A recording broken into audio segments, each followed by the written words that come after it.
coming up for 26 minutes to 9 o'clock here on Morning News today. Now, Anglo American Platinum is set to donate a significant portion of land to its host community in Rustenburg. The company says this is aligned with its commitment to support the communities in which they operate. President Cyril Ramaphosa will officiate the handover alongside Anglo American Platinum CEO Chris Griffith. Let's get some more on the story. We speak to Chris this morning. Chris, a very good morning to you and thanks for your time this morning. So tell us how all of this works. I mean, you've already donated 204 hectares to the community and now a further 270 hectares of land. Who does it go to? So morning, Iveka. Morning to your listeners. We have been part of a discussion about thinking of a different narrative of sustainable land reform in South Africa. And as we've been thinking about what potentially spare or unused portions of land we've got, we've had a look at our land and decided that we actually have land that we can hand over to both the local municipality and government to be part of a different narrative around land reform. So, as you mentioned, we in 2014 handed over a very significant portion of land to the municipality. But tomorrow we're going to be handing over that portion of land with bulk services worth 140 million rand on that, so that the local municipality and the Department of Human Settlements can build 4,000 houses on that piece of land. In addition to that handover of bulk infrastructure, we're also now donating 4 additional portions of land.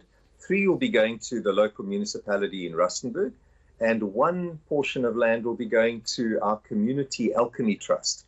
So those are the portions of land that we're handing over to both local municipality and to our communities. Well, obviously there would be many concerns or sort of, safety measures you'd have to put in place, if I had to put it that way, Chris, to make sure that this land is actually used for what you intended, for what it was intended, and that there is no corruption involved when it comes to providing this service to the community.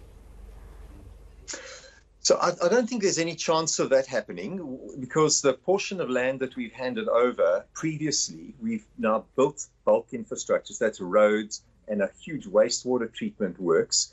And with the partnership that we have between the local municipality and the Department of Human Settlements, they actually have already commenced the building of the top structures of these houses.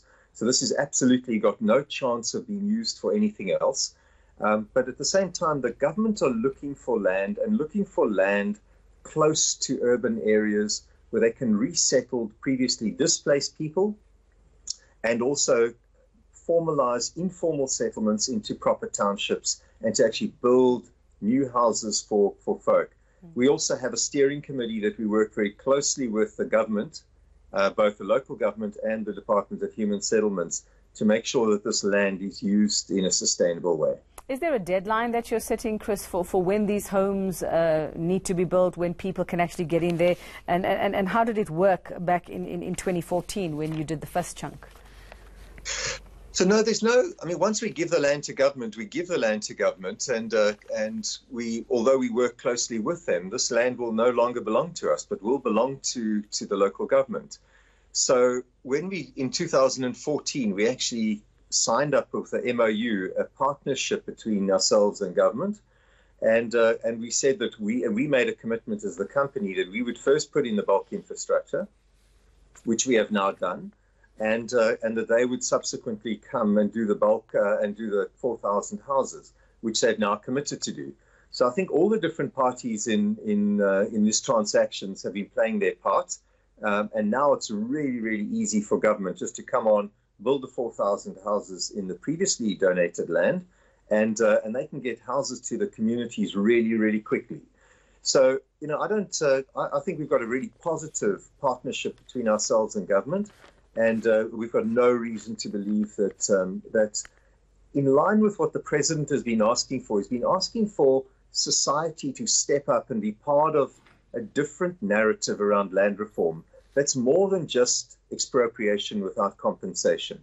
And many parcels of land exist in private hands that can be part of the land reform in South Africa. And that's really what we're demonstrating.